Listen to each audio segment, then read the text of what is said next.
ត្រូវបងខំចិត្តបងខ្លាំងប៉ុណ្ណាបើស្នេហ៍ស្មងហើយកុំបីជីវ៉ា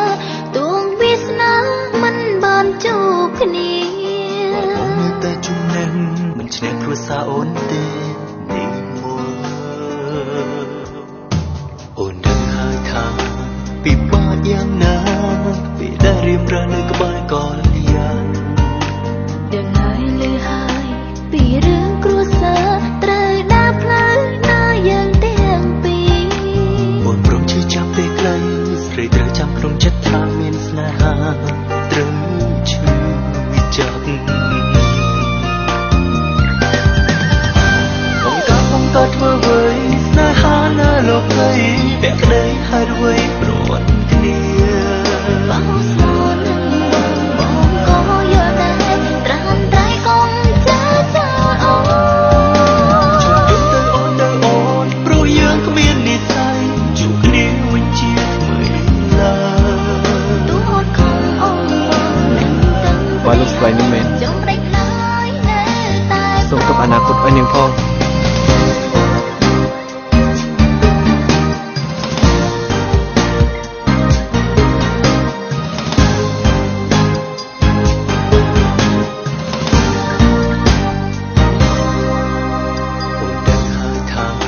ពិបាកយ៉ាងណាពេលដែលរៀបរនៅក្បែរកលយាដឹងហើយលឺហើយពីរឿងគ្រួសារត្រូវដើរផ្លូវណាយើងទាំងពីរអូនព្រមជឿចាប់ពេលខ្លី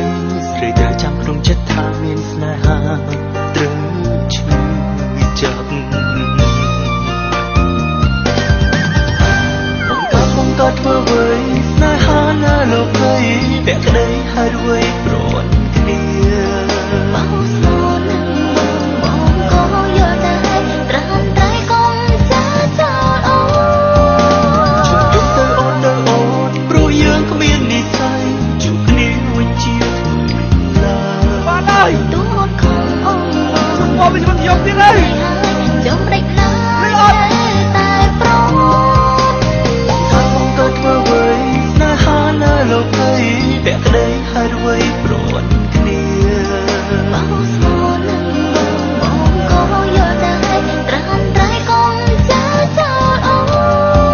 នជុំយំទៅអូនព្រោះយើងគ្មាននិស្ស័យជួបគ្នាវិញជាថ្មីឡើយទូអត់ខំអូននឹងទាំងភ្នែកហើយចង់ដេកឡើយនៅតែព្រមបងក៏ធ្វើអ្វីស្នេហានៅលោកីពាក់ក្តីហើយអ្វីព្រមគ្នាបងស្មោះនឹងបងក៏យល់ដែរត្រាំតែកុំចាចោលអូនអូនព្រោះយើងមាននិស្ស័យជួបគ្នាជាថ្មីឡើយទូអត់ខំអូននឹងទាំងភ្នែកហើយចង់ដេកឡើយនៅតែព្រម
ភ្លេចឡើយ